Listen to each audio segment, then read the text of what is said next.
নবীজি বলেন, যার অন্তরে সরিষার দানা পরিমাণ, গম পরিমাণ, জব পরিমাণ ইমান থাকবে, অন্তরের মধ্যে গম পরিমাণ ইমান, জব পরিমাণ ইমান, সরিষার দানা পরিমাণ ইমান অন্তরে অন্তরে আছে। নবীজি বলেন, এই মানুষটা বিভিন্ন অপরাধের কারণে জাহান্নামের মধ্যে যদিও সাজা ভোগ করে, তবে ওই সামান্য ঈমানের কারণে একদিন জাহান্নাম থেকে বের হয়ে জান্নাতের মেহমান হয়ে যাবে। অন্তরের ইবাদত, আল্লাহ ছাড়া কোনো ইলাহ নাই, আসলেই এটা অন্তরের ইবাদত। এক তো মুখ দিয়ে বলতেছেন, আর একটা অন্তরে বিশ্বাস। বলেন বিশুদ্ধ নিয়ত, বলেন অন্তরের ইবাদত। বিশুদ্ধ নিয়ত কিসের ইবাদত? অন্তরের ইবাদত। সহিহ বুখারীর 1 নম্বর হাদিস, قال رسول الله صلى الله عليه وسلم انما الاعمال بالنيات। আমলের প্রতিদান নিয়তের সাথে। বলেন আমলের প্রতিদান কিসের সাথে? নিয়ত করলেন, নিয়ত করলেন কি বানিয়ারচালা জামিয়া ইসলামিয়া দারুল উলুম মাদ্রাসায় যাব, কণ্ঠ যদি সুন্দর হয় তাহলে বয়ানটা শুনবো, আর কণ্ঠটণ্ড যদি সুন্দর টুন্দর না হয় চইলাম। তো আপনি কি পাবেন? নিয়ত করে আসলেন, কণ্ঠটণ্ড সুন্দর হইলে প্রথমে বসমো, এই আব্দুর রহমান চল মাহফিলে যাই। তো এটা কণ্ঠ যদি সুন্দর টুন্দর হয় বমু দুইজনে, আর যদি না হয় আমি তোর এইভাবে টোকা দিব, বাস চলে যাবো। এই নিয়ত করে যদি কেউ আইসা থাকেন, নিয়তটা তাড়াতাড়ি পাল্টায় ফেলেন, তাড়াতাড়ি পাল্টায় ফেলেন, কিচ্ছু হবে না। আব্দুল্লাহ ইবনুল মুবারক রাহমাতুল্লাহি আলাইহি বলেন, রুব্বা আমালিন সগীরিন, ছোট ছোট আমল, ছোট ছোট আমল, ভালো আমল, ছোট ছোট ভালো আমল, তুআজ্জিমুহুন নিয়্যা, নিয়ত বিশুদ্ধ হওয়ার কারণে এটা বড় হয়ে যায়। রুব্বা আমালিন কাবীরিন তুসাগগিরুহুন নিয়্যা, বড় বড় অনেক আমল শুধু নিয়ত অশুদ্ধ হওয়ার কারণে একদম ছোট হয়ে যায়। আল্লাহ আমাদেরকে হেফাজত করেন। সবাই এই জায়গায় সুর শুনতে আসবো নাকি কোরআন? সুর না নূর? সুর না নূর? বলেন কোরআন সুন্নাহ নূর, কোরআন সুন্নাহ নূর। তাহলে মূল উদ্দেশ্য কি হবে? সুর না নূর? নূর। আল্লাহ আমাদেরকে বিশুদ্ধ নিয়তের সাথে এখানে বসে শেষ পর্যন্ত আলোচনা শুনে যেন আমরা যেতে পারি, আল্লাহ তৌফিক দান করেন। এই হলো বিশুদ্ধ নিয়ত, অন্তরের ইবাদত। ইখলাস, এটাও অন্তরের ইবাদত, আত্মিক ইবাদত। নাসাইর বর্ণনা 3140 নম্বর হাদিস, রাসূলুল্লাহ সাল্লাল্লাহু আলাইহি সাল্লামকে প্রশ্ন করা হলো, আরাআইতা রাজুলান গাযা ফি সাবিলিল্লাহি ইয়ালতামিসুল আজরা ওয়াজ যিকরা ফামা লাহু ইয়া রাসূলুল্লাহ। ইয়া রাসূলুল্লাহ, এক ব্যক্তি আল্লাহর রাস্তায় লড়াই করেছে, তার উদ্দেশ্য হলো দুইটা। 1 নাম্বার আল্লাহর কাছ থেকে সওয়াব কামাই করা, 2 নাম্বার মানুষ তাকে বলবে বড় মুজাহিদ, তাকে বলবে বড় বাহাদুর। এই 2 নিয়তে সে লড়াই করছে। 1 নাম্বার নিয়ত হলো আল্লাহর কাছ থেকে সওয়াব কামাই করা, 2 নাম্বার মানুষ যেন তাকে বাহবা দেয়, এই নিয়ত করা। 1 নাম্বার নিয়ত হলো আল্লাহর জন্য আমি ওয়াজ করতেছি, আল্লাহ যেন আমাকে প্রতিদান দেয়। 2য় নিয়ত হলো আমার নামটা যেন পুরা দুনিয়ার মধ্যে ছড়ায়া যায়। এটা হলো 2য় উদ্দেশ্য। হুজুর এই ব্যক্তি কি পাবে? আল্লাহ নবী বললেন, লা শাইআ লাহু, সে কিছুই পাবে না। বলেন সে কিছুই, আরো জোরে, সে কিছুই পাবে না। আদাহা সালাসা মাররাত, 3 বার প্রশ্নটা আবার করলেন। নবীজি বললেন, লা শাইআ লাহু, লা শাইআ লাহু, লা শাইআ লা, সে কিছুই পাবে না, সে কিছুই পাবে না, সে কিছুই পাবে না। সব আলোচকদের জন্য আপনারা দোয়া করেন, সবাই যেন আল্লাহরে খুশি করার জন্য ওয়াজ করে। কারণ যদি আলোচকের এই নিয়ত থাকে যে আমারে যেন বাংলাদেশের সবাই চিনে, পৃথিবীর সবাই চিনে, যদি আসলে এই নিয়ত থাকে তাহলে তো কিছুই হলো না। আরেকটা হলো আল্লাহ যদি প্রসিদ্ধ করে দেয়, সেটা এক বিষয়। আরেকটা হলো নিয়ত আমার না, না আমারে চিনুক জানুক, তাহলে কিছুই পাবে না। আল্লাহ হেফাজত করেন। এগুলো ইখলাস। নবীজি শেষে বলে, ইন্নাল্লাহা লা ইয়াকবালু মিনাল আমালি ইল্লা মা কানা লাহু খালিসা। আল্লাহ তাআলা কোনো আমল ততক্ষণ কবুল করেন না যতক্ষণ এটা ইখলাসের সাথে না হবে। যেন আজকে 2টা বাংলা শিখেন, এই 2টা বাংলা ছোট্ট শব্দ সারা জীবন মুখস্থ রাখবেন, আর আমার জন্য দোয়া করবেন। 2টা বাংলা বলেন আমার সাথে, খাঁটি বিশুদ্ধ। বাস এই 2টা 3 বার বলেন, খাঁটি বিশুদ্ধ। বলেন আবার, আবার, এবার আমার সাথে বলেন, ইখলাসের সাথে আমল করলে এই আমলকে খাঁটি আমল বলে। বিশুদ্ধ ভাবে আমল করলে, নবীর তরিকা অনুযায়ী আমল করলে সেই আমলকে বিশুদ্ধ আমল বলে। ইখলাসের সাথে আমল করলে খাঁটি আমল, নবীর তরিকা অনুযায়ী আমল করলে বিশুদ্ধ আমল। কোন আমল যদি খাঁটি এবং বিশুদ্ধ হয় সেই আমল সাথে সাথে আল্লাহ কবুল করে নেয়। বলেন খাঁটি বিশুদ্ধ, বলেন খাঁটি বিশুদ্ধ, খাঁটি বিশুদ্ধ। তাহলে আজকে এশার নামাজ পড়বো একটু পরে ইনশাল্লাহ, কাকে খুশি করার জন্য? তাহলে হবে এশার নামাজটা খাঁটি। আবার বলেন এশা পড়বো কাকে খুশি করার জন্য? তাহলে এশার নামাজটা কি হবে? কার তরিকা অনুযায়ী পড়বো? তাহলে এশার নামাজটা কি হবে? বিশুদ্ধ। তাহলে খাঁটি বিশুদ্ধ, খাঁটি বিশুদ্ধ। পুরা হজের সফরে আমি এই দুই শব্দ নিয়ে পড়াশোনা করছি, পুরা হজের সফরে, খাঁটি আর বিশুদ্ধ। এই দুই শব্দ নিয়ে 29 দিন হারামের লাইব্রেরিতে পড়াশোনা করছি, শুধু দুইটা শব্দ, খাঁটি বিশুদ্ধ। তো বুঝাইতে চাইলাম এই দুইটা শব্দ খুব মনে রাখা। আমি যা করব জীবনে এটা যেন খাঁটি হয়। মনে বলবেন তুই কি আল্লাহর জন্য করছস? জি জি জি, তাহলে খাঁটি। এবার বলবেন তরিকা অনুযায়ী করছো নবীর? না, তাহলে বিশুদ্ধ হলো না। আপনি আল্লাহকে খুশি করার জন্য কিছু কাজ করছেন, কারে খুশি করার জন্য? আল্লাহকে। তো করছেন, করার পর খাঁটি হলো। এশার নামাজ আপনি আবেগে 5 রাকাত করে ফেললেন, তাহলে বিশুদ্ধ হলো না। কি হলো না? খাঁটি হতে হবে, বিশুদ্ধ হতে হবে। আল্লাহ কথাগুলো মনে রাখার তৌফিক দান করেন। এইগুলো আত্মিক ইবাদত। কয় মাধ্যমে ইবাদত করি ভুলে গেছে? কয় মাধ্যমে? 1 নাম্বার কি দিয়ে? এটাকে বলা হয় কি? আত্মিক ইবাদত।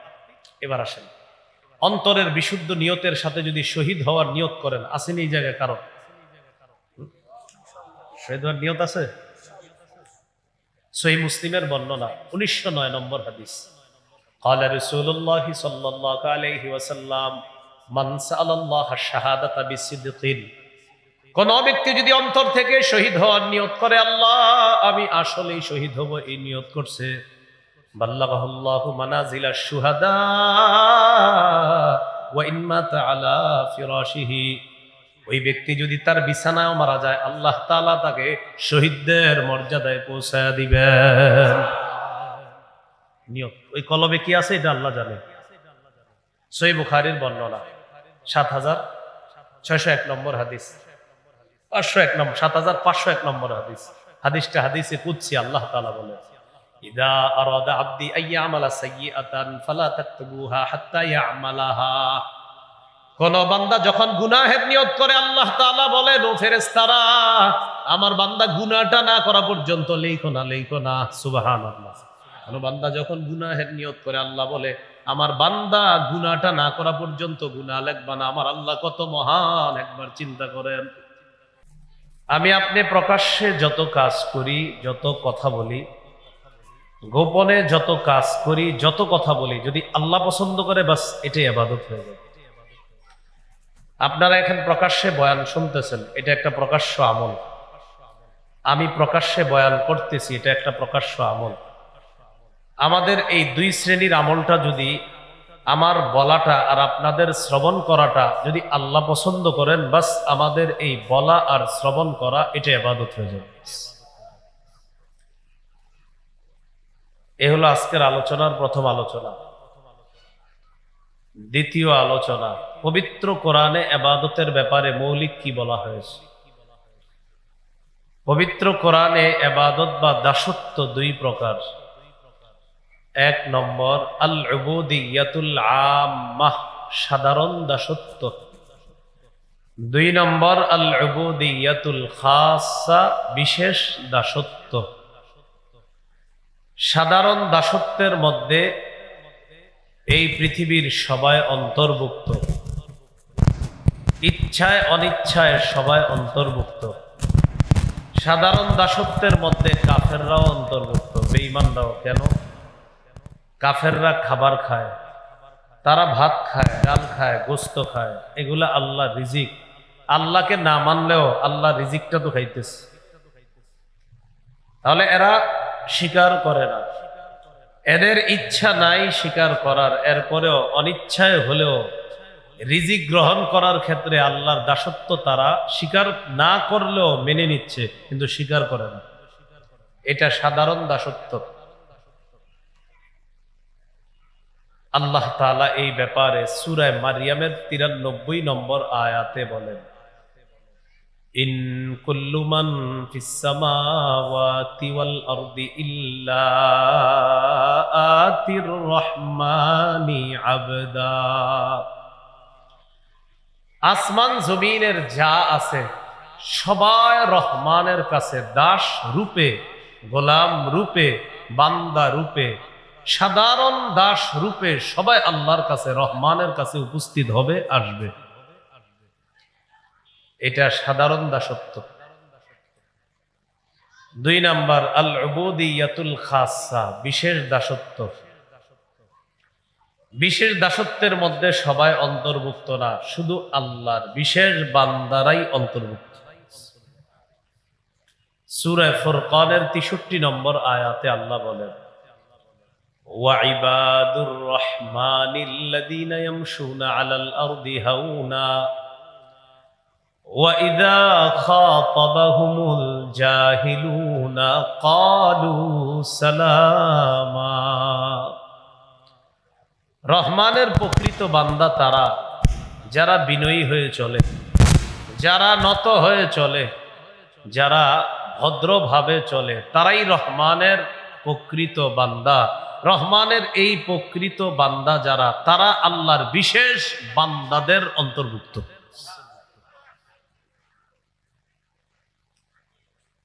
وَإِذَا خَاطَبَهُمُ الْجَاهِلُونَ قَالُوا سَلَامًا। মূর্খ মানুষরা যখন এই ভদ্র মানুষগুলোর সাথে কোনো ঝগড়া বিবাদ করতে চায়, তখন তারা বলে সালাম, আপনার প্রতি শান্তি, আসসালামু আলাইকুম বলে তারা কেটে পড়ে। তাহলে বলেন তো, রহমানের বিশেষ বান্দা সবাই না বিশেষ শ্রেণী?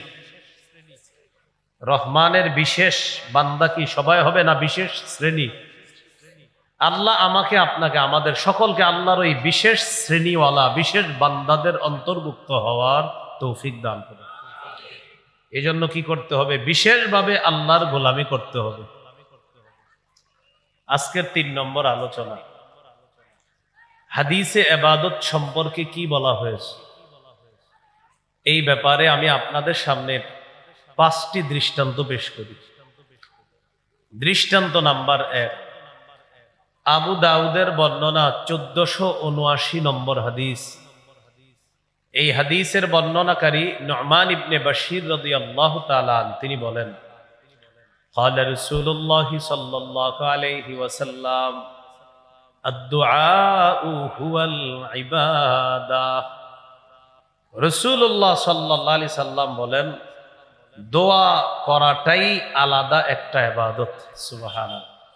দোয়া করাটাই কি আলাদা একটা ইবাদত। চলেন একটু দোয়া করি, বলেন আল্লাহ আল্লাহ আল্লাহ, আমাকে মাফ করে দেন, আপনি ছাড়া মাফ করার কেউ নাই। বলেন সবাই আমার সাথে, আমাদের প্রতি এই মুহূর্তে আল্লাহ তাআলা খুশি হয়ে গেছে। কি হয়ে গেছে?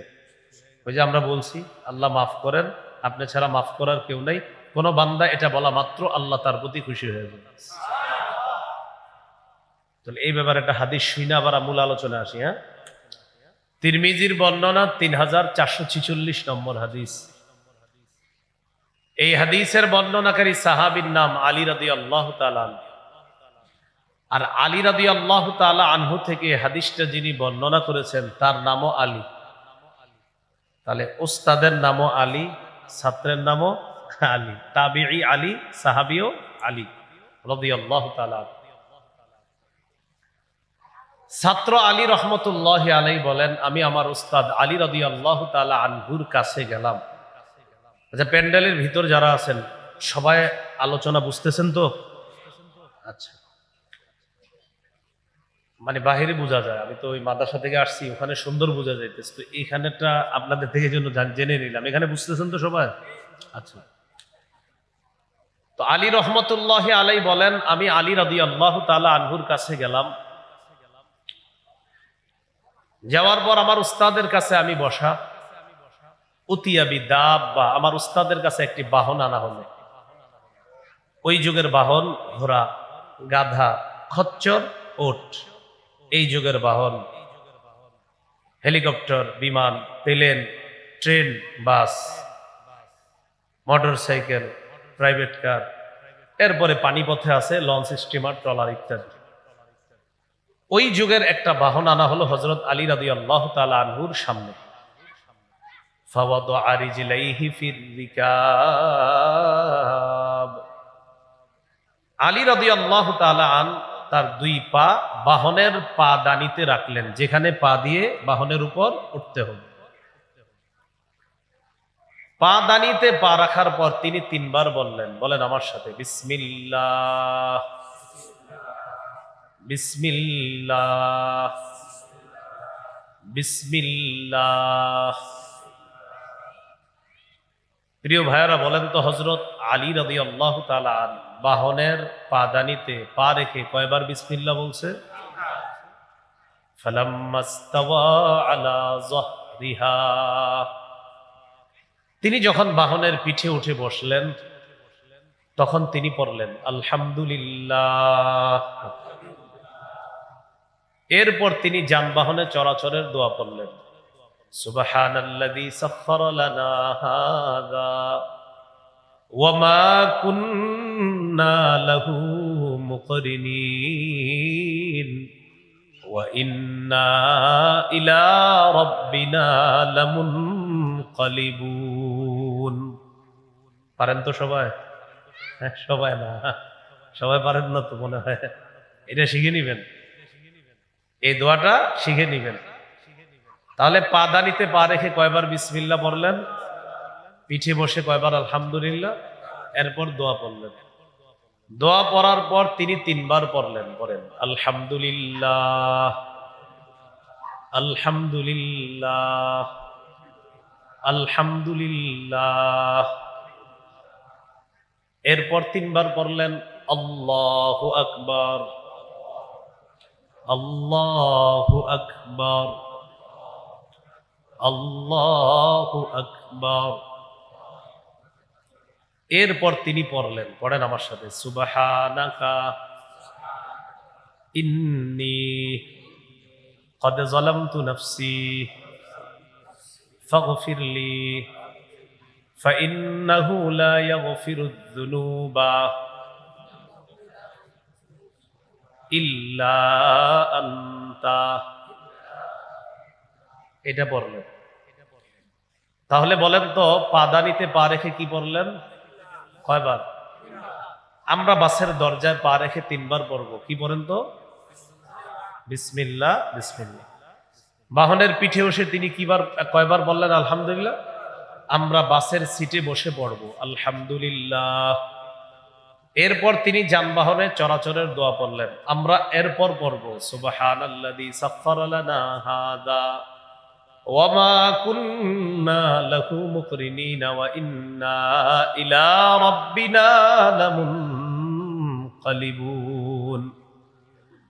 এটা বাসে আমরা সিটে বসে পড়লাম, পড়ার পর পড়বো আলহামদুলিল্লাহ, আলহামদুলিল্লাহ, আলহামদুলিল্লাহ। এরপর পড়বো আল্লাহু আকবার, আল্লাহু আকবার, আল্লাহু আকবার। এরপর পড়বো সুবহানাকা ইন্নী ক্বাদ যালামতু নাফসি ফাগফিরলি ফাইন্নাহু লা ইয়াগফিরুয যুনুবা ইল্লা আনতা। দোয়াটা যতদিন না শিখতে পারবো ততদিন বাংলায় বলবো। বলেন আমার সাথে, হে আল্লাহ, আমি আপনার পবিত্রতা বর্ণনা করছি। আমি নিজের উপর জুলুম করেছি, আমাকে আপনি মাফ করে দেন। আপনি ছাড়া মাফ করার কেউ নাই। এই দোয়াটি পড়ার পর বলেন, বলেন সবাই, এই দোয়াটি পড়ার পর একটা হাসি দিব। একটা হাসি দেন। হ্যাঁ, আসলে তো একটা হাসি দেন। মাশাআল্লাহ। সাহাবী হযরত আলী থেকে এই হাদিস বর্ণনা করতেছে, যিনি তার নাম কি আলী রহমতুল্লাহি আলাইহি বললেন, মিম্মা দাহিকতা ইয়া আমিরুল মুমিনিন, আমিরুল মুমিনিন দোয়া দুরূদ সব পড়লেন, পড়ার পর আপনি কেন হাসি দিলেন ব্যাপারটা বুঝি নাই। হযরত আলী হাসি দিস। আলী রাদিয়াল্লাহু তাআলা আন জবাব দিলেন, সনাতু রাআইতু রাসূলুল্লাহি সাল্লাল্লাহু আলাইহি ওয়াসাল্লাম সনাআ কামা সনাতু, আল্লাহ নবীকে আমি দেখেছি, আমি যা যা করেছি তা তা নবীকে করতে দেখেছি। সর্বশেষ দোয়া পড়ার পর আল্লাহ নবী একটা হাসি দিয়েছেন, তাই আমি আলী আমার নবীর সুন্নত পালন করার জন্য আমিও একটা হাসি দিলাম। আমি প্রশ্ন করেছিলাম, মিম্মা দাহিকতা ইয়া রাসূলুল্লাহ, তুমি যেমন আমাকে প্রশ্ন করলা আমি কেন হাসলাম, আমিও আল্লাহ নবীকে প্রশ্ন করেছিলাম, হুজুর আপনি কেন হাসলেন? নবীজি জবাব দিলেন, আলী ইন্নাল্লাহা লা ইয়াজাবু মিন আবদিহি ইযা ক্বালা আল্লাহুম্মা গফিরলি যামবি ফাগফিরলি ফাইন্নাহু লা ইয়াগফিরুদ যুনুবা গায়রুক। আলী, কোন বান্দা যখন বলে আল্লাহ আমাকে আপনি মাফ করে দেন, আপনি ছাড়া মাফ করার কেউ নাই, এটা বলা মাত্র আল্লাহ খুশি হয়ে যায়। আল্লাহর খুশির বিষয়টা মনে করে আমি নবী একটা হাসি দিলাম। এই জন্য এই দোয়া পড়ার পর এখন আমগো হাসতে হবে, যেহেতু এটা সুন্নত। পাশের সিটের ওই লোক আপনারা জিজ্ঞাসা করবে, ভাই আপনি হাসলেন কেন? বলবেন নবীজি হেসেছেন তাই আমি হেসেছি। বলবেন নবীজি কেন হাসছে? বলবেন আমি শেষে একটা দোয়া পড়ছি, আল্লাহ নিজের উপর জুলুম করেছি, আপনি ছাড়া মাফ করার কেউ নাই, মাফ করে দেন। এই দোয়াটা কোনো বান্দা পড়লে আল্লাহ তার প্রতি খুশি হয়। আল্লাহর খুশির কারণে নবী হাসি দিয়েছেন, নবীর সুন্নত পালন করতে গিয়ে আমিও হাসি দিলাম। আপনি একটা হাসি দেন। পাশে যে থাকবে এরও বলবেন, ভাই আপনি আগে বলেন আমার সাথে, তো বলাইবেন যে আপনি বলেন যে আমি নিজের উপর জুলুম করেছি, তো তিনি বলবে। বলার পর আপনি বলেন আল্লাহকে, আল্লাহ আমারে আপনি মাফ করেন। এরপরে তিনিও বলবে আল্লাহ মাফ করেন, আল্লাহ আপনি ছাড়া মাফ করার কেউ নাই। এটা বলানোর পর বলবেন, ভাই এবার আপনি একটা হাসি দেন।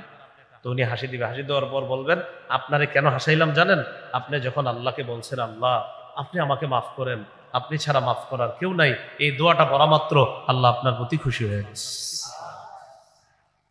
তো দোয়া ইবাদত, বলেন সবাই দোয়া, বলেন দোয়া ইবাদত। এক নাম্বার দৃষ্টান্ত গেল।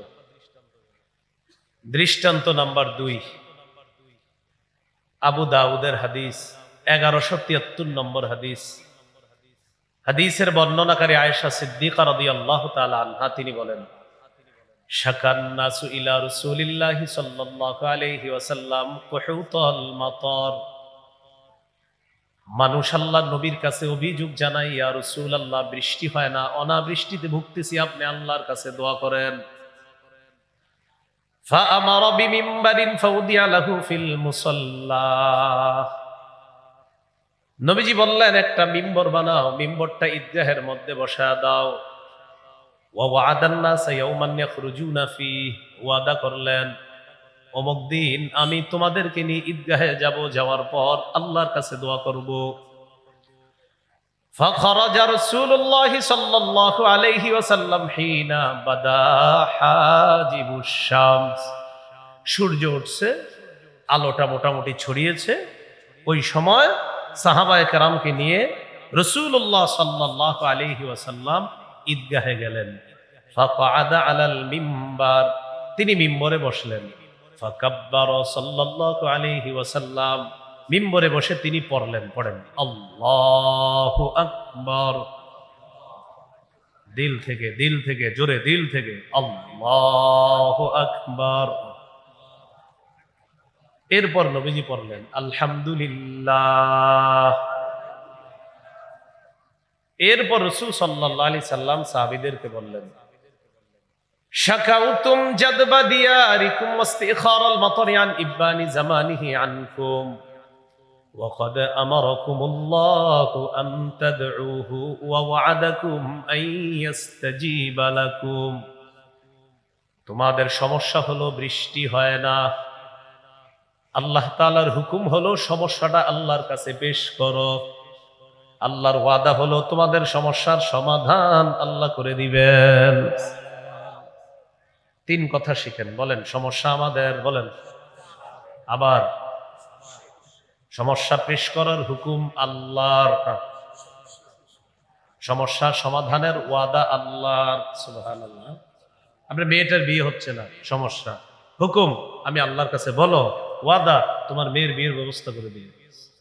আপনার দোকানে বরকত হচ্ছে না, সমস্যা, হুকুম আল্লাহর কাছে বলেন, ওয়াদা আল্লাহ আপনার সমস্যার সমাধান করে দিবেন। কি মনে থাকবে নি? বলেন সমস্যা কার? সমস্যা কার? সমস্যা কার? সমস্যা পেশ করার হুকুম কার? সমস্যা সমাধান করার ওয়াদা কার? আল্লাহ। নবীজি বললেন তোমাদের সমস্যা বৃষ্টি হয় না, আল্লাহ হুকুম করেছেন আল্লাহর কাছে দোয়া করো, আল্লাহর ওয়াদা তিনি তোমাদের দোয়া কবুল করেন। তো এটাই নবী বললেন, ওয়াকাদ আমারাকুমুল্লাহু আন তাদউহু ওয়া ওয়া'আদাকুম আন ইস্তাজিবা লাকুম। আল্লাহ তাআলা হুকুম করেছেন দোয়া করো, আল্লাহর ওয়াদা তিনি তোমাদের দোয়া কবুল করবেন। এরপর আল্লাহ নবী বললেন, আলহামদুলিল্লাহি রাব্বিল আলামিন আর রহমানির রহিম মালিকি ইয়াউমিদ্দিন। আলহামদুলিল্লাহি রাব্বিল আলামিন, সমস্ত প্রশংসা আল্লাহর, যিনি বিশ্ব জগতের মালিক, রব। আর রহমানির রহিম, যিনি রহমান, যিনি রহিম, পরম করুণাময় অসীম দয়ালু। মালিক ইয়াউমিদ্দিন, যিনি বিচার দিবসের মালিক। এই তিনটা আয়াত পড়ার পর নবীজি বললেন, লা ইলাহা ইল্লাল্লাহু ইয়াফআলু মা ইউরিদ। আল্লাহ ছাড়া কোনো ইলাহ নাই, তিনি যা চান তা করেন। আল্লাহুম্মা আনতাল্লাহ। এরপর নবী বললেন, আল্লাহ আপনি আল্লাহ, লা ইলাহা ইল্লা আনতা, আল্লাহ আপনি ছাড়া কোনো ইলাহ নাই। আনতাল গনিয়্যু ওয়া নাহনুল ফুকারা, আল্লাহ আপনি ধনী, আমরা দরিদ্র। বলেন না, আল্লাহ আপনি ধনী, আমরা দরিদ্র। আপনি ধনী, আমরা দরিদ্র। আপনি দাতা, আমরা মুখাপেক্ষী। কি সুন্দর দোয়া। আল্লাহুম্মা জাআল আলাইনাল গায়সা, অথবা আল্লাহুম্মা আনজিল আলাইনাল গায়সা। মাবুদ আমাদের বৃষ্টি দরকার, মেহেরবানি করে আমাদের উপর বৃষ্টি অবতীর্ণ করেন। ওয়াজআল মা আনজালতা লানা কুওয়াতান ওয়া বালাগান ইলা হিন। আল্লাহ আমাদেরকে যে বৃষ্টিটা আপনি দিবেন, এই বৃষ্টি আমাদের জন্য শক্তির কারণ বানায় দেন। আর এই বৃষ্টি এমন একটা বৃষ্টি দেন, যে বৃষ্টি দিয়ে আমাদের কাজ হবে, আমাদের উপকার হবে, আমাদের কল্যাণ হবে, এমন বৃষ্টি আমাদেরকে আপনি দিয়ে দেন। তো এই কথা বলার পর রাসূলুল্লাহ সাল্লাল্লাহু আলাইহি সাল্লাম ফারাফা ইয়াদাইহি, হাত উঠাইছে। ফালাম ইয়াজাল ফির রাফই, উপরে হাত উঠাইছে। আম্মাজান বলেন, উঠাইতে উঠাইতে এমন হয়েছে, হাত্তা বাদা বায়াদু ইবতাইহি, গায়ে রাসূল সাল্লাল্লাহু আলাইহি সাল্লামের এই চাদর মোবারকটা শরীর থেকে সরে গিয়েছে। সরে যাওয়ার পর নবীজির এই দুই পাশের শুভ্রতা দেখা গিয়েছে, শুভ্রতা দেখা গেছে। তো রাসূলুল্লাহ সাল্লাল্লাহু আলাইহি ওয়াসাল্লাম হাওয়ালা আলান নাসি যহরা, মানুষের দিকে থেকে পিঠটা তিনি মানুষের দিকে পিঠ দিলেন। দেওয়ার পর কাল্লাবা রিদাআহু, চাদরটা উল্টায় আবার গায়ে দিলেন। সুম্মা আকবালা আলান নাস, আবার মানুষের দিকে ফিরলেন। ফেরার পর নাজালা, মিম্বর থেকে নামলেন। মিম্বর থেকে নামার পর সাল্লা রাকাতাইন, 2 রাকাত নামাজ পড়লেন। আম্মাজান বলেন, নবীজি নামাজ পড়লেন। আনশা আল্লাহু সাহাবা, আল্লাহ আকাশ মেঘাচ্ছন্ন করে দিলেন। ফারাআদাত ওয়া বারাকাত, আকাশের গর্জন শুরু হয়ে গেছে, আকাশের বিদ্যুৎ চমকানো শুরু হয়ে গেছে। ওয়া আমতারাত বিইজনিল্লাহ, আল্লাহর হুকুমে বৃষ্টি পড়া শুরু হয়ে যায়। ফালাম ইয়াতি রাসূলুল্লাহ সাল্লাল্লাহু আলাইহি ওয়াসাল্লাম আল মাসজিদ হাত্তা সালাতিস সুয়ুল, মাঠ থেকে নবী মসজিদে আসতে পারে নাই এর আগে বৃষ্টিতে রাস্তাগুলা, অলিগুলিগুলা পানিতে প্লাবিত হয়ে যায়। ঈদগাহ থেকে মসজিদও আসতে পারে নাই, এর আগে রাস্তা, অলিগলি সব পানিতে প্লাবিত হয়ে গেছে। তো রাসূলুল্লাহ সাল্লাল্লাহু আলাইহি সাল্লাম তাকায়া দেখে সাহাবায়ে কেরাম একটা দৌড় দিস, বৃষ্টি বেশি হওয়ার কারণে একটা দৌড় দিস। দেখবেন আমরাও মাঝে মাঝে বেশি জোরে বৃষ্টি হইলে কোন দিকে যে দৌড় দেই এরকম হয়। তো সাহাবায়ে কেরাম একটা দৌড় দিস। ফালাম্মা রাআ সুরআতাহুম ইলাল কিন্নি দাহিকা রাসূলুল্লাহ সাল্লাল্লাহু আলাইহি ওয়াসাল্লাম হাত্তা বাদাত নওয়াজিজুহু। সাহাবীদের দৌড় দেখা নবীজি একটা হাসি দিলেন, হাসির কারণে সামনের পাটের সুন্দর অসাধারণ দাঁতগুলা দেখা গেছে। তাহলে বলেন দোয়া করা ইবাদত, বলেন দোয়া করা কি? বৃষ্টি দরকার, কার কাছে দোয়া করব? মাহফিল উপলক্ষে আজকে যেন এই এলাকায় বৃষ্টি না হয়, এটাও কারে বলবো? যে এলাকায় মাহফিল হয় এরা খালি দোয়া করে আল্লাহ বৃষ্টি যেখানে দেন এখানে যেন না হয়। তো এটা একটা দোয়া আর কি। যাই হোক, আল্লাহ আমাদেরকে বেশি বেশি দোয়া করার তৌফিক দান করেন। কয় নম্বর দৃষ্টান্ত হলো? 2 নম্বর দৃষ্টান্ত নাম্বার 3, তিরমিজির বর্ণনা 2201 নম্বর হাদিস। قال رسول الله صلى الله عليه وسلم العبادة في الهرج كهجرة إلي। কলহ বিপর্যয়ের সময়, ফিতনা ফাসাদের জামানায় আমার কোন উম্মত ইবাদত করা মানে আমি নবীর কাছে হিজরত করার মতো। সাহাবীদেরকে আল্লাহ নবী বললেন ওই জামানায় আমার উম্মত একজন ইবাদত করবে, আল্লাহ তাআলা তাকে 50 জনের সওয়াব দান করবে। সাহাবীরা বললেন হুজুর কোন 50 জন? এটা কি আমাদের 50 জন নাকি ওই জামানার 50 জন? মানে আমরা এই জামানায় আছি, মানে এই জামানার 50 জন নাকি সাহাবীদের 50 জন?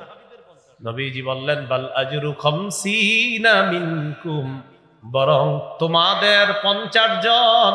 আমি নবীর সামনে তোমরা যেই সাহাবী, তোমরা 50 জন ইবাদত করলে যে সওয়াব, ফিতনার জামানায় আমার উম্মতকে আল্লাহ তাআলা তোমাদের 50 জনের সওয়াব দান করবেন।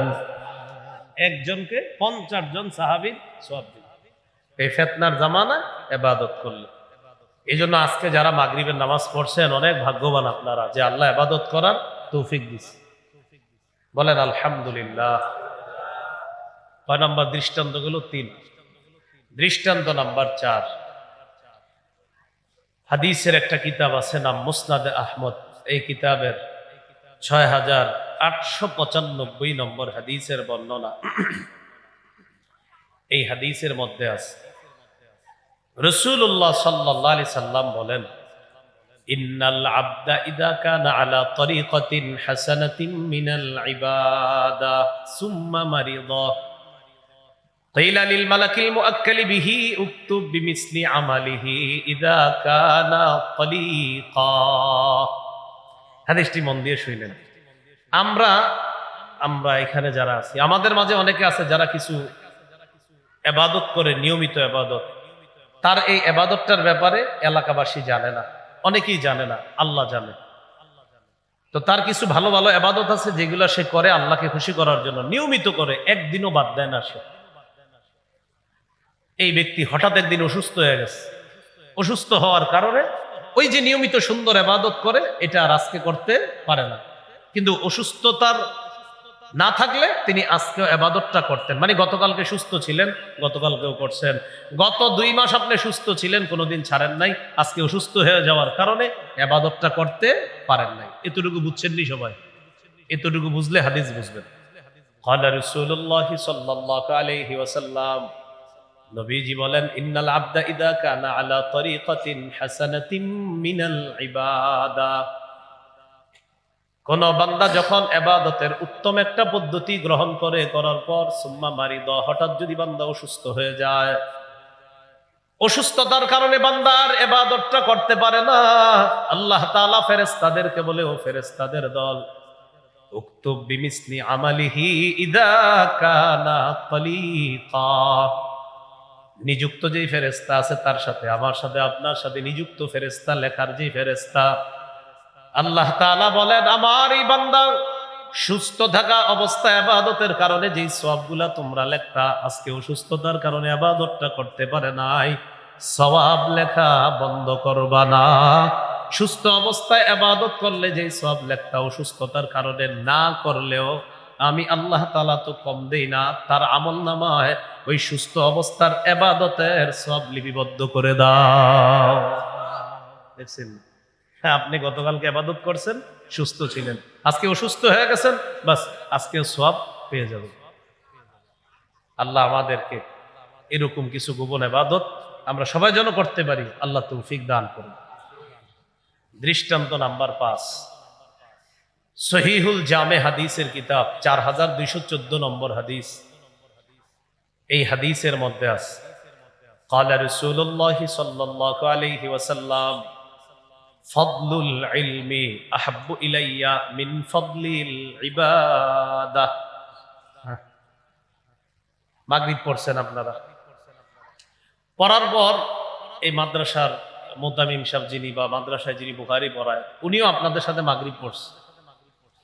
তো পড়ার পর আপনারা ওনারে ফলো করছেন, যে আপনারা নফল নামাজে দাঁড়ায় গেছেন, উনি সুন্নত পড়ার পর 2-4 রাকাত পড়ে চলে গেছে, অথবা পড়ে নাই, না পড়েই মাদ্রাসায় চলে গেছে। আপনারা সাধারণ কিছু মুসল্লি লম্বা সময় নফল নামাজ পড়ছেন, আর মনে মনে ধারণা করতেছেন আমরা এত নফল ইবাদত করলাম সুন্নতের পরে, মাদ্রাসা শাইখুল হাদিস সাহেব কেন কোনো সুন্নত পড়লো না, এরকম একটা ধারণা করলেন। তো গিয়ে দেখতেছেন কি হুজুরে কি করতেছে, বইতরে বৈশা বুখারী মোতালা করতেছে, অথবা ছাত্রদেরকে বুখারী পড়াইতেছে। আপনি যে ইবাদত করলেন নফল ইবাদত, এটারও অনেক ফজিলত, এটার অনেক মর্যাদা। আর তিনি যে বুখারী দেখতেছে, পড়াইতেছে, মোতালা করতেছে, এটারও মর্যাদা। নবীজি বলেন, সাধারণ ইবাদতকারী যারা, তাদের নফল ইবাদতের চাইতে আলেমের ইলম অন্বেষণের মর্যাদা আমি নবীর কাছে অনেক বেশি। কথা বুঝে আসছে? কেন? একজন আলেম ইলম অন্বেষণ করে, তার বিশুদ্ধ ইলমের মাধ্যমে একটা জাতিকে সে রক্ষা করবে। এই জন্য রাসূলের কাছে সাল্লাল্লাহু আলাইহি সাল্লামের কাছে ক্ষেত্র বিশেষ নফল ইবাদতের চাইতে নবীজি বলেন আমার কাছে আলেমের ইলম অন্বেষণের মর্যাদা অনেক বেশি। তো যাই হোক, আমি আসলে মূল উদ্দেশ্য ছিল ইবাদতের যে ব্যবহারটা হাদিসে আছে এটা বোঝানো। এই ব্যাপারে অনেকগুলো দৃষ্টান্ত দিলাম। আল্লাহ আমাদের সকলকে ছোট বড় যে কোনো ভালো ইবাদত যেন আমরা গুরুত্ব সহকারে করতে পারি, আল্লাহ তৌফিক দান করেন। এইগুলো আজকের আলোচনার 3 নম্বর আলোচনা। আজকের আলোচনা 4 নম্বর আলোচনা। বলেন, বললে মনে থাকবে, বলেন। উপকারিতা লাভ করার দিক দিয়ে ইবাদত 2 প্রকার। 1, নিজে ইবাদত করে উপকার লাভ করা। 2, অন্যের সাহায্যে ইবাদত করে উপকার লাভ করা। তাহলে উপকারিতা লাভ করার দিক থেকে ইবাদত কয় প্রকার? একটা নিজে ইবাদত করব, সওয়াব পাবো, আর একটা অন্যের সাহায্যে ইবাদত, সওয়াব। নিজে ইবাদত করে সওয়াব দলিল, এরকম একটা দৃষ্টান্ত তিরমিজির বর্ণনা 2910 নম্বর হাদিস, 2910।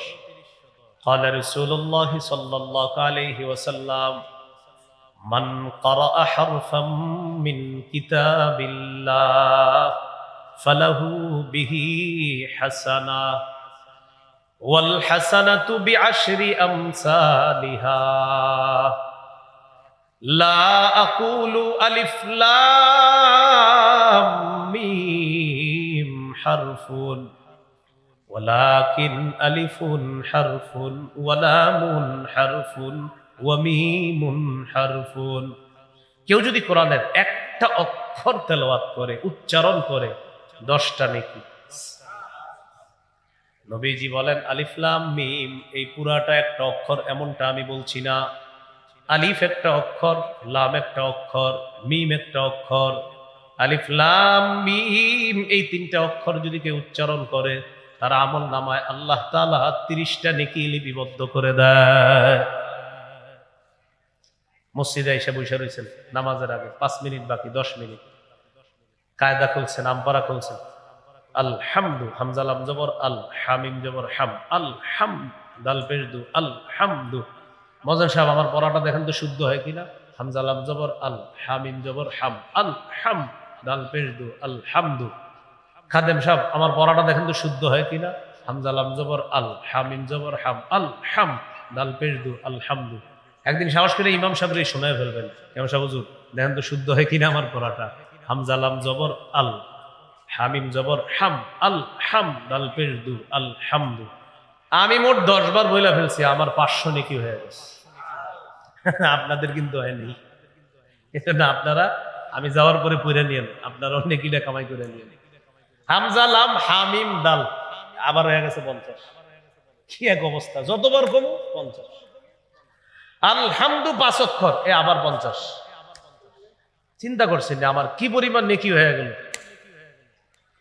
ইয়াকিন করেন আল্লাহ তাআলা আমাকে 600 নেকি দিছে, কারণ আমি 12 বার আলহামদু বলছি। এই যে এখন 650, কিন্তু খালি কইতেই থাকতে। সবগুলা হাতছাড়া করবেন না। কয় অক্ষর আলহামদুতে? আমার হয়ে গেছে 700। 5 অক্ষর, তাহলে প্রতি অক্ষরে 10 করে হলে 5 10 50। এই ইবাদত গুলো হাতছাড়া করবেন না। মসজিদে বসে রয়েছেন, আরে বৈশাখ কায়দা পড়েন, আমপারা পড়েন, কোরআন পড়েন, খালি কথা বলে। আপনার ছোট মেয়েটার বিয়ে হয়েছিনি, বড় মেয়েটার কি অবস্থা, এগুলো মসজিদে আলাপের সময়? বৈশা বৈশা জিকির করেন, তেলাওয়াত করেন। আল্লাহ আমাদেরকে সময়গুলা কাজে লাগানোর তৌফিক দান করেন। এইগুলো নিজে ইবাদত করে উপকার লাভ করা। কোরআন তেলাওয়াতটা সবার সামনেও করতে পারেন, আবার গোপনে বাসায়ও করতে পারেন। তিরমিজির বর্ণনা 1333 নম্বর হাদিস। قال رسول الله صلى الله عليه وسلم, নবীজি বলেন, আল জাহিরু বিল কুরআন কাল জাহিরি বিস সাদাকা ওয়াল মুসিররু বিল কুরআন কাল মুসিররি বিস সাদাকা। প্রকাশ্যে কোরআন তেলাওয়াত করা প্রকাশ্যে সদকা করার মতো, গোপনে কোরআন তেলাওয়াত করা গোপনে সদকা করার মতো। সুবহানাল্লাহ। আল্লাহ আমাদেরকে আমল করার তৌফিক দান করেন। উপকারিতা লাভের দিক থেকে দ্বিতীয় নাম্বার ইবাদত হলো অন্যের সাহায্যে ইবাদত করা। সহিহ বুখারীর বর্ণনা 5353 5353 নম্বর হাদিস। قال رسول الله صلى الله عليه وسلم, নবীজি বলেন, আস-সাঈ আলাল আরমিলাতি ওয়াল মিসকিনি কাল মুজাহিদি ফি সাবিলিল্লাহ আবিল কাইমিল লাইল আস-সাইমিন নাহার। কোন ব্যক্তি যদি কোনো অসহায় বিধবা নারীর সহযোগিতায় এগিয়ে যায়, অথবা কোনো অসহায় মিসকিনের সহযোগিতায় এগিয়ে যায়। নোয়াখালী বন্যায় কত মানুষ অসহায় হয়েছে, শেরপুর, আপনার নেত্রকোনার দিকে কিছুদিন আগে কি একটা অবস্থা গেছে। তো কোনো অসহায় বিধবা নারীর প্রতি এই সহযোগিতার হাত বাড়িয়ে দিছে। মুজাহিদ জিহাদ করলে যে সওয়াব, তাহাজ্জুদ গুজার সারা রাত তাহাজ্জুদ করলে যে সওয়াব, নফল সিয়াম পালনকারী সারাদিন রোজা রাখলে যে সওয়াব, আল্লাহ তাআলা তাকে সেই সওয়াব দান করেন। এটা অন্যের সাহায্য। অসহায়কে সাহায্য করা মানে আমি আপনাকে দিলাম, সওয়াব আমি পাইলাম, আপনি আরেকজনকে দিলেন, সওয়াব পাইলেন। তাহলে এই ইবাদতটা অন্যের সহযোগিতায়, আপনি তাকে দিলেন, আল্লাহ আপনাকে সওয়াব দান। যেমন হাদিসের মধ্যে আছে, ক্বালা রাসূলুল্লাহ সাল্লাল্লাহু আলাইহি ওয়াসাল্লাম, মান আহাব্বা আইয়ুবসাতা লাহু ফি রিজকিহি ওয়া ইউনসা লাহু ফি ইসরিহি। কেউ যদি চায় তার রিজিকে বরকত হোক আর তার হায়াতে বরকত হোক, ফালইয়াসিল রাহিমা, সেজন্য রক্তের সম্পর্ক রক্ষা করে। আত্মীয় স্বজনের যারা পাওনা আছে তার কাছে হক পায়, তাদের হকগুলা যেন সে দিয়ে দেয়। যাকাত ফরজ হয়েছে আপনার উপর, আপনার ভাইটা যাকাত খাওয়ার যোগ্য, ভাইকে না বলে তাকে যাকাত দিয়ে দিতে পারেন আপনি এটা। অথবা আপনার আত্মীয় স্বজনের মাঝে এমন কেউ আছে যারা যাকাত খাওয়ার যোগ্য, আপনি তাদেরকে হাদিয়া বইলা যাকাতটা দিয়ে দিলেন। যদিও মনে মনে আপনার নিয়ত হলো যাকাত, তাকে হাদিয়া বলে আপনি এটা দিয়ে দিলেন। এই যে তাকে দিলেন, সব এক তো যাকাতের হয়ে গেল, আর একটা রক্তের সম্পর্ক রক্ষার সব। আর আপনার হায়াতে বরকত হলো, রিজিকেও বরকত হলো। তাহলে এটা অন্যের সাহায্যে ইবাদত, মনে থাকবেন ইনশাআল্লাহ। তাহলে উপকার লাভ করি আমরা, ইবাদত যে করি, ইবাদত কয় প্রকার? একটা নিজে উপকার লাভ করি, আর একটা অন্যের সাহায্য। সর্বশেষ আলোচনা বলেন আমার সাথে, মাধ্যম হিসাবে ইবাদত 5 প্রকার। অর্থাৎ আমরা 5 মাধ্যমে ইবাদত করি। 1 অন্তর দিয়ে, 2 মুখ দিয়ে, 3 শরীর দিয়ে, 4 টাকা পয়সা দিয়ে, 5 শরীর এবং টাকা পয়সা দিয়ে। বলেন তো আমরা কয় মাধ্যমে ইবাদত করি? 1 নম্বর, এই দেখেন সহজে মনে রাখবেন, এই যে অন্তর দিয়ে, মুখ দিয়ে, শরীর দিয়ে, পকেট দিয়ে। টাকা অন্তর দিয়ে, মুখ দিয়ে, শরীর দিয়ে, আর পকেটটা মনে রাখবেন, বা পকেট এখানে থাকবে কারো থাকলে মনে রাখবেন। অন্তর দিয়ে, মুখ দিয়ে, শরীর দিয়ে, পকেটটা মনে রাখবেন, অর্থ সম্পদ দিয়ে, আর 5 নাম্বার হলো শরীর এবং অর্থ সম্পদ দিয়ে। বাস, সবগুলো আপনার সাথেই আছে। 1 নাম্বার, অন্তর দিয়ে আমরা ইবাদত করি। অন্তর দিয়ে যে ইবাদত করি এটাকে বলা হয় আত্মিক ইবাদত, অর্থাৎ আত্মার সাথে সম্পর্ক। এটা কি বলা হয়? আত্মিক ইবাদত। সুন্দর ফিকির করা, চিন্তা করা, এটা অন্তরের ইবাদত। সুবহানাল্লাহ। সূরা আলী ইমরানের 191 নম্বর আয়াতে আল্লাহ বলেন, ইন্না ফি খালকিস সামাওয়াতি ওয়াল আরদি ওয়াখতিলাফিল লাইলি ওয়ান নাহারি লাআয়াতিল লিউলিল আলবাব الذين يذكرون الله قياما وقعودا وعلى جنوبهم ويتفكرون في خلق السماوات والأرض। আসমান জমিন সৃষ্টির মাঝে, রাত দিনের পরিবর্তনের মাঝে জ্ঞানীদের জন্য নিদর্শন রয়েছে। জ্ঞানী কারা? আল্লাযীনা ইয়াযকুরুনাল্লাহা কিয়ামা, যারা দাঁড়িয়ে আল্লাহকে স্মরণ করে, ওয়া কুউদা, যারা বসে বসে আল্লাহকে স্মরণ করে, ওয়া আলা জুনুবিহিম, যারা শুয়ে শুয়ে আল্লাহকে স্মরণ করে, ওয়া ইয়াতাফাক্কারুনা ফি খালকিস সামাওয়াতি ওয়াল আরদ, আসমান জমিনের সৃষ্টি নিয়ে যারা চিন্তা ভাবনা করে, আসমানের দিকে তাকায়, তাকানোর পর চিন্তা করে খুঁটি ছাড়া এই আসমান এইভাবে স্থাপন করলো, চিন্তা করে খুঁটি ছাড়া আসমান আমাদের উপর ছাদের মাধ্যমে ছাদের মতো কে এইভাবে রেখে দিল, চিন্তা করে। চিন্তা করার পর কোরআনের মধ্যে পেয়ে যায়, আল্লাহ বলেন, ওয়াজআলনা সামাআ সাকফাম মাহফুজা, আমি আসমানকে বানিয়েছি তোমাদের জন্য সুরক্ষিত ছাদ হিসাবে। কি হিসাবে? সুরক্ষিত ছাদ। তাহলে আসমান নিয়ে গবেষণা করলে, এই যে আপনি শুধু চিন্তা করলেন, আল্লাহ এত বড় আসমান, মুখ দিয়েও বলেন নাই, খালি চিন্তা করলেন, এই চিন্তা করলেন, ভালো একটা সওয়াব লেখা হইতেছে। এটা আত্মিক ইবাদত। আপনি বসে বসে চিন্তা করতে দেন, চিন্তা করতেন উত্তরপাড়ার আব্দুর রহিম রে কিভাবে নামাজি বানানো যায়, খালি ফিকির করতেছেন কৌশল। ওরে আমি ফজরের সময় ফোন করবো মোবাইলে, একদিন ফোন দিব রাগ করুক, আরেকদিন দিব রাগ করুক, আরেকদিন দিব রাগ করুক, একদিন ধরবে, ধৈরে আসবে, মানে ফিকির করতেছেন যে মোবাইল করলে ভালো হয় নাকি ওর বাসার কাছে গিয়ে ডাক দিব। ফিকির, একজনকে নামাজি বানানোর ফিকির, মনে মনে ফিকির, সব লেখা হচ্ছে আপনার, সব লেখা হচ্ছে। এটা অন্তরের ইবাদত। এবার আমার সাথে একটু বলেন, লা ইলাহা ইল্লাল্লাহ,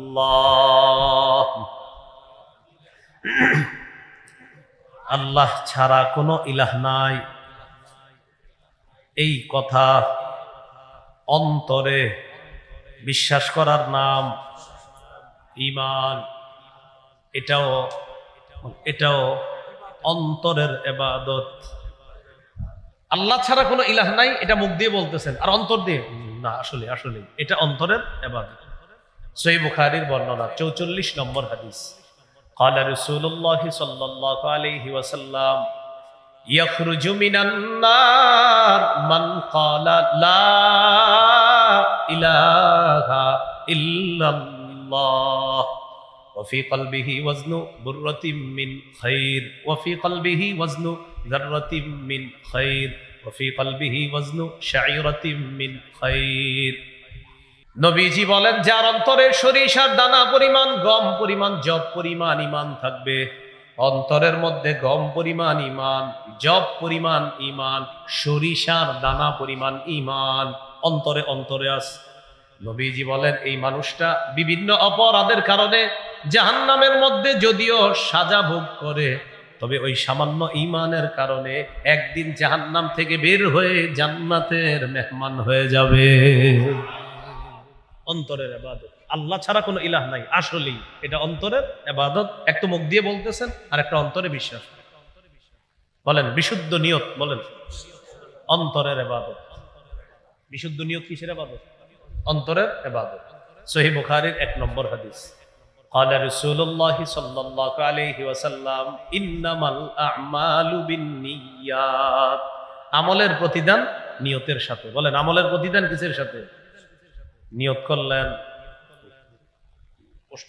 নিয়ত করলেন কি বানিয়ারচালা জামিয়া ইসলামিয়া দারুল উলুম মাদ্রাসায় যাব, কণ্ঠ যদি সুন্দর হয় তাহলে বয়ানটা শুনবো, আর কণ্ঠটণ্ড যদি সুন্দর টুন্দর না হয় চইলাম। তো আপনি কি পাবেন? নিয়ত করে আসলেন, কণ্ঠটণ্ড সুন্দর হইলে প্রথমে বসমো, এই আব্দুর রহমান চল মাহফিলে যাই, তো এটা কণ্ঠ যদি সুন্দর টুন্দর হয় বমু দুইজনে, আর যদি না হয় আমি তোর এইভাবে টোকা দিব, বাস চলে যাবো। এই নিয়ত করে যদি কেউ আইসা থাকেন, নিয়তটা তাড়াতাড়ি পাল্টায় ফেলেন, তাড়াতাড়ি পাল্টায় ফেলেন, কিচ্ছু হবে না।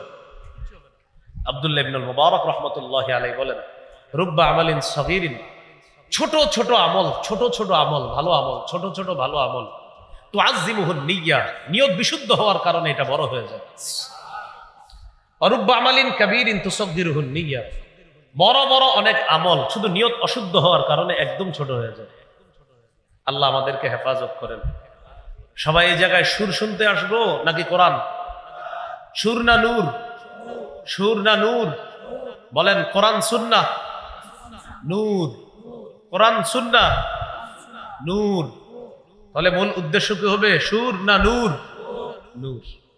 আল্লাহ আমাদেরকে বিশুদ্ধ নিয়তের সাথে এখানে বসে শেষ পর্যন্ত আলোচনা শুনে যেন আমরা যেতে পারি, আল্লাহ তৌফিক দান করে। এই হলো বিশুদ্ধ নিয়ত, অন্তরের ইবাদত। ইখলাস এটাও অন্তরের ইবাদত, আত্মিক ইবাদত। নাসাইর বর্ণনা 3140 নম্বর হাদিস। রাসূলুল্লাহ সাল্লাল্লাহু আলাইহি সাল্লামকে প্রশ্ন করা হলো, আরাআইতা রাজুলান গাযা ফি সাবিলিল্লাহি ইয়ালতামিসুল আজরা ওয়াজ যিকরা ফামা লাহু ইয়া রাসূলুল্লাহ। ইয়া রাসূলুল্লাহ, এক ব্যক্তি আল্লাহর রাস্তায় লড়াই করেছে, তার উদ্দেশ্য হলো দুইটা। এক নাম্বার আল্লাহর কাছ থেকে সওয়াব কামাই করা, দুই নাম্বার মানুষ তাকে বলবে বড় মুজাহিদ, তাকে বলবে বড় বাহাদুর। এই দুই নিয়তে সে লড়াই করছে। এক নাম্বার নিয়ত হলো আল্লাহর কাছ থেকে সওয়াব কামাই করা, দুই নাম্বার মানুষ যেন তাকে বাহবা দেয়, এই নিয়ত করা। এক নাম্বার নিয়ত হলো আল্লাহর জন্য আমি ওয়াজ করতেছি, আল্লাহ যেন আমাকে প্রতিদান দেয়। দ্বিতীয় নিয়ত হলো আমার নামটা যেন পুরা দুনিয়ার মধ্যে ছড়ায়া যায়। এটা হলো দ্বিতীয় উদ্দেশ্য। হুজুর এই ব্যক্তি কি পাবে? আল্লাহ নবী বললেন, লা শাইআ লাহু, সে কিছুই পাবে না। বলেন সে কিছুই, আরো জোরে, সে কিছুই পাবে না। আদাহা সালাসা মাররাত, তিনবার প্রশ্নটা আবার করলেন। নবীজি বললেন, লা শাইআ লাহু, লা শাইআ লাহু, লা শাইআ লা, সে কিছুই পাবে না, সে কিছুই পাবে না, সে কিছুই পাবে না। সব আলোচকদের জন্য আপনারা দোয়া করেন, সবাই যেন আল্লাহরে খুশি করার জন্য ওয়াজ করে। কারণ যদি আলোচকের এই নিয়ত থাকে যে আমারে যেন বাংলাদেশের সবাই চিনে, পৃথিবীর সবাই চিনে, যদি আসলে এই নিয়ত থাকে তাহলে তো কিছুই হলো না। আরেকটা হলো আল্লাহ যদি প্রসিদ্ধ করে দেয়, সেটা এক বিষয়। আরেকটা হলো নিয়ত আমার না, না আমারে চিনুক জানুক, তাহলে কিছুই পাবে না। আল্লাহ হেফাজত করেন। এগুলো ইখলাস। নবীজি শেষে বলে, ইন্নাল্লাহা লা ইয়াকবালু মিনাল আমালি ইল্লা মা কানা লাহু খালিসা। আল্লাহ তাআলা কোনো আমল ততক্ষণ কবুল করেন না যতক্ষণ এটা ইখলাসের সাথে না হবে। যেন আজকে দুইটা বাংলা শিখেন, এই দুইটা বাংলা ছোট্ট শব্দ সারা জীবন মুখস্থ রাখবেন আর আমার জন্য দোয়া করবেন। দুইটা বাংলা বলেন আমার সাথে, খাঁটি বিশুদ্ধ। বাস এই দুইটা তিনবার বলেন, খাঁটি বিশুদ্ধ বলেন। আবার আবার এবার আমার সাথে বলেন, ইখলাসের সাথে আমল করলে এই আমলকে খাঁটি আমল বলে। বিশুদ্ধ ভাবে আমল করলে, নবীর তরিকা অনুযায়ী আমল করলে সেই আমলকে বিশুদ্ধ আমল বলে। ইখলাসের সাথে আমল করলে খাঁটি আমল, নবীর তরিকা অনুযায়ী আমল করলে বিশুদ্ধ আমল। কোন আমল যদি খাঁটি এবং বিশুদ্ধ হয়, সেই আমল সাথে সাথে আল্লাহ কবুল করে নেয়। বলেন খাঁটি বিশুদ্ধ, বলেন খাঁটি বিশুদ্ধ, খাঁটি বিশুদ্ধ। তাহলে আজকে এশার নামাজ পড়বো একটু পরে ইনশাল্লাহ, কাকে খুশি করার জন্য? তাহলে হবে এশার নামাজটা খাঁটি। আবার বলেন এশা পড়বো কাকে খুশি করার জন্য, তাহলে এশার নামাজটা কি হবে? কার তরিকা অনুযায়ী পড়বো, তাহলে এশার নামাজটা কি হবে? বিশুদ্ধ। তাহলে খাঁটি বিশুদ্ধ, খাঁটি বিশুদ্ধ। পুরা হজের সফরে আমি এই দুই শব্দ নিয়ে পড়াশোনা করছি, পুরা হজের সফরে, খাঁটি আর বিশুদ্ধ। এই দুই শব্দ নিয়ে 29 দিন হারামের লাইব্রেরিতে পড়াশোনা করছি, শুধু দুইটা শব্দ, খাঁটি বিশুদ্ধ। তো বুঝাইতে চাইলাম এই দুইটা শব্দ খুব মনে রাখা। আমি যা করব জীবনে এটা যেন খাঁটি হয়। মনরে বলবেন তুই কি আল্লাহর জন্য করছস? জি জি জি, তাহলে খাঁটি। এবার বলবেন তরিকা অনুযায়ী করছো নবীর? না, তাহলে বিশুদ্ধ হলো না। আপনি আল্লাহকে খুশি করার জন্য কিছু কাজ করছেন, কারে খুশি করার জন্য? আল্লাহকে। তো করছেন, করার পর খাঁটি হলো। এশার নামাজ আপনি আবেগে 5 রাকাত করে ফেললেন, তাহলে বিশুদ্ধ হলো না। কি হলো না? খাঁটি হতে হবে, বিশুদ্ধ হতে হবে। আল্লাহ কথাগুলো মনে রাখার তৌফিক দান করেন। এইগুলো আত্মিক ইবাদত। কয় মাধ্যমে ইবাদত করি ভুলে গেছে? কয় মাধ্যমে? 1 নাম্বার কি দিয়ে? এটাকে বলা হয় কি? আত্মিক ইবাদত। এবার আসেন, অন্তরের বিশুদ্ধ নিয়তের সাথে যদি শহীদ হওয়ার নিয়ত করেন, আসেনি এই জায়গায় কারণ শহীদ হওয়ার নিয়ত আছে? সহিহ মুসলিমের বর্ণনা 1909 নম্বর হাদিস। قال رسول الله صلى الله عليه وسلم من سأل الله الشهادة بصدق, কোন ব্যক্তি যদি অন্তর থেকে শহীদ হওয়ার নিয়ত করে, আল্লাহ আমি আসলেই শহীদ হব, এই নিয়ত করছে, বাল্লাগাহুল্লাহু মানাজিলাশ শুহাদা ওয়া ইন মাতা আলা ফিরাশিহি, ওই ব্যক্তি যদি তার বিছানায় মারা যায়, আল্লাহ তাআলা তাকে শহীদদের মর্যাদায় পৌঁছায় দিবেন। নিয়ত ওই কলবে কি আছে এটা আল্লাহ জানে। সহিহ বুখারীর বর্ণনা ৭৬০১ নম্বর হাদিস, ৭৫০১ নম্বর হাদিস। হাদিসটা হাদিসে কুদসি। আল্লাহ তাআলা বলেন, ইযা আরাদা আবদি আইয়ামালা সাইয়্যাতান ফালা তাকতুবুহা হাত্তা ইয়ামালাহা, কোন বান্দা যখন গুনাহের নিয়ত করে, আল্লাহ তাআলা বলেন ও ফেরেশতারা, আমার বান্দা গুনাহটা না করা পর্যন্ত লেখো না। সুবহানাল্লাহ। কোন বান্দা যখন গুনাহের নিয়ত করে, আল্লাহ বলে আমার বান্দা গুনাহটা না করা পর্যন্ত গুনাহ লিখবা না। আমার আল্লাহ কত মহান, একবার চিন্তা করেন। ফাইন আমিলাহা, যদি গুনাহটা করেই ফেলে, তখন তোমরা একটা গুনাহ লিখবা। গুনাহ করে ফেললে কয়টা গুনাহ লিখবা? একটা। এবার আল্লাহ বলেন ওয়াইন তারাকাহা বিন আজলি, আমার বান্দা গুনাহের নিয়ত করছে, করার পর গুনাহের সামনে যখন গেছে, যাওয়ার পর আমাকে খুশি করার জন্য আমার ভয়ে গুনাহটা ছেড়ে দিছে। গুনাহের নিয়ত করছে, গুনাহের সামনে যাওয়ার পর মনে পড়ছে আমার আল্লাহ আমাকে দেখতেছে, আমি আমার রবের জন্য গুনাহটা ছেড়ে দিলাম। আল্লাহ তাআলা বলেন গুনাহের নিয়ত কইরা গুনাহ করে নাই, আমার ভয়ে সব লেখো। কি লেখো? চিন্তা করছেন, গুনার নিয়ত করছেন, না করা পর্যন্ত গুনাহ লেখো না। আমার বান্দা গুনাহটা করছে না, আল্লাহ ছেড়ে দিছে আপনার জন্য, ছেড়ে দিছে, সব লেখো। মানে আপনি গুনার নিয়ত করে করেন নাই, আল্লাহ বলে সব লেখো।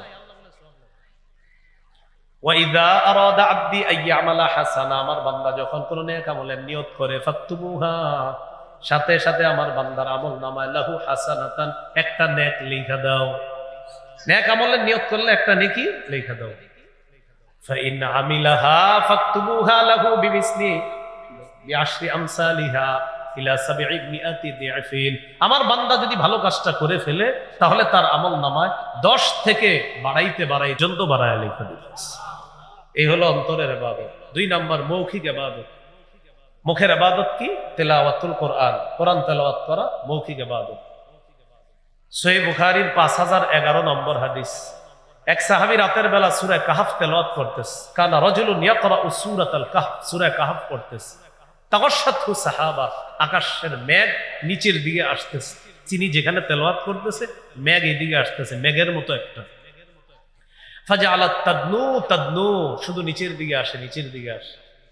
ফাজআলা ফারাসুহু ইয়ানফিরু, তার ঘোড়া খালি লাফায়। তিনি কোরআন পড়ে, ঘোড়া লাফায়, মেঘ নিচের দিকে আসে।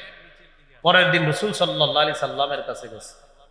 যাওয়ার পর নবীজিকে বললেন, ইয়া রাসূলুল্লাহ, আমি কোরআন তেলাওয়াত করি, মেঘ নিচের দিকে আসে আর আমার ঘোড়া শুধু লাফায়, ব্যাপারটা কি? আমি কি দেখলাম? আমি তাড়াতাড়ি তেলাওয়াত বন্ধ করেছি। নবীজি বললেন, তিলকাস সাকিনাতু তানাজ্জালাত বিল কোরআন, তুমি কোরআন পড়ার কারণে সাকিনা যে নাজিল হয় এতদিন শুনেছো, তুমি কালকে দেখলা। এটা সাকিনা, আল্লাহর পক্ষ থেকে প্রশান্তি। তোমার কোরআন, ওই প্রশান্তিটা দুনিয়াতে আল্লাহ সরাসরি তোমাকে দেখায় দিচ্ছে। তাহলে কোরআন তেলাওয়াতে কি হয়? প্রশান্তি নাজিল হয়। বলেন কি নাজিল হয়? সাকিনা। তো আমি আপনাদেরকে বলবো, এটা পরামর্শ হিসাবে আর কি, আবদার রাখবো, মাঝে মাঝে একটু রাতের বেলা একা একা কোরআন পড়েন, একা রাতে, মানে কাউরে না দেখা। যেমন আপনি ঘুমাইবেন 10টায়, তো 9:30টার দিকে বারান্দায় বৈশা বৈশা একটু তেলাওয়াত করলেন, ঘরের বারান্দায় বৈশা। এটা করলে কি হবে জানেন? আল্লাহর সাথে আপনার একটা গোপন মহব্বত তৈরি হবে। এটা একটু মাঝে মাঝে করবেন, আল্লাহ তৌফিক দান করেন। এগুলো আপনার মুখের ইবাদত। মুখের আরেকটা ইবাদত জিকির করা। কি করা? বলেন, লা ইলাহা ইল্লাল্লাহ পড়েন। বন্ধুদের মজলিসে বসছেন, বসার পর বন্ধুরা খালি গীবত করে, গীবত শুনতেও পারতেছেন না, আবার এখান থেকে যাইতেও পারেন না। যদি চলে যান বন্ধুরা বলবে দেমাগ দেখায়। যদি বৈশা থাকেন তাহলে গীবত শুনতে হয়। তখন কি করবেন? এভাবে হা করে থাকবেন। হা করে থাকার আমার মতো এভাবে হা করেন, হা করেন। এবার হা করে লা ইলাহা ইল্লাল্লাহ পড়েন। 2 আঙ্গুল দিয়ে চেক করেন ঠোঁট লাগে কিনা, পড়েন লা ইলাহা ইল্লাল্লাহ, ঠোঁট লাগে? এবার তাকান, হা করে কি করবেন দেখেন,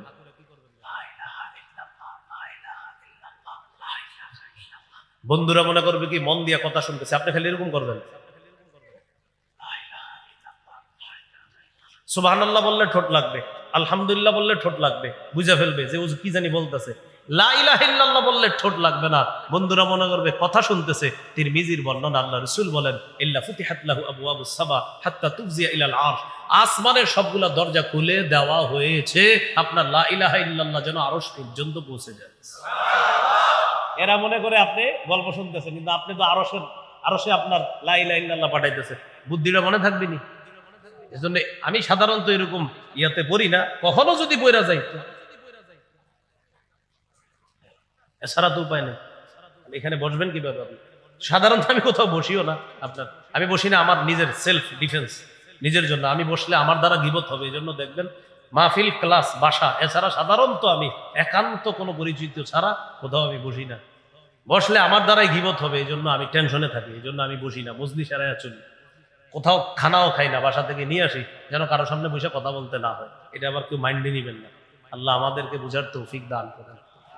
তাহলে বলছিলাম, মুখের ইবাদত জিকির করা, মুখের ইবাদত তেলাওয়াত করা, মুখের ইবাদত দোয়া করা। এটা তো আলোচনা হয়েছে, মুখের ইবাদত কি করা? দোয়া করা। আল্লাহ তৌফিক দান করেন। 3 নাম্বার ইবাদত শারীরিক ইবাদত, নামাজ পড়া। কি পড়া? নামাজ পড়া। নামাজ নিয়ে আলাদা আলোচনা করতে হবে, এটা অন্য কোথাও কোনোদিন আসলে করে দিব ইনশাআল্লাহ। শারীরিক ইবাদত সূরা হজের 77-78 নম্বর আয়াতে আল্লাহ বলেন, ইরকাউ ওয়াসজুদু ওয়া'বুদু রাব্বাকুম ওয়াফআলুল খায়র লাআল্লাকুম তুফলিহুন। সিজদা করো, রুকু করো, সিজদা করো, কল্যাণ করো, ভালো কাজ করো, এবং তোমরা বেশি বেশি ইবাদত করো, রবের ইবাদত করো। তাহলে রুকু করো, সিজদা করো, রবের ইবাদত করো, ভালো কাজ করো, যাতে তোমরা সফল কাম পাও। তো নামাজ সম্পর্কে এটা হলো শারীরিক ইবাদত। এই ইবাদতটা আমরা গুরুত্ব দিয়ে করব, বলেন ইনশাআল্লাহ। সামনে শীতকাল, শীতকালে একটু নফল নামাজ বাড়ায়া দিবেন, বিশেষ করে তাহাজ্জুদ নামাজ, এটা একটু আপনারা বাড়ানোর চেষ্টা করবেন। প্রচন্ড শীতের রাতে কোনো বান্দা যদি তাহাজ্জুদে দাঁড়ায়, আল্লাহ ওরে দেখে হাসে, ওরে দেখে আল্লাহ হাসে।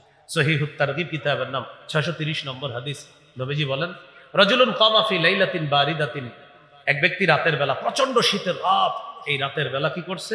রাজুলুন কামা ফি লাইলাতিন বারিদাতিন মিন ফিরাশিহি ওয়া লিহাফিহি ওয়া দিসারিহি, বিছানা ছাড়ছে, কম্বল ছাড়ছে, লেপ ছাড়ছে, ছাড়ার পর ফাতাওয়াদ্দা, ওযু করছে, সুম্মা কামা ইলাস সালাহ, নামাজে দাঁড়াইছে।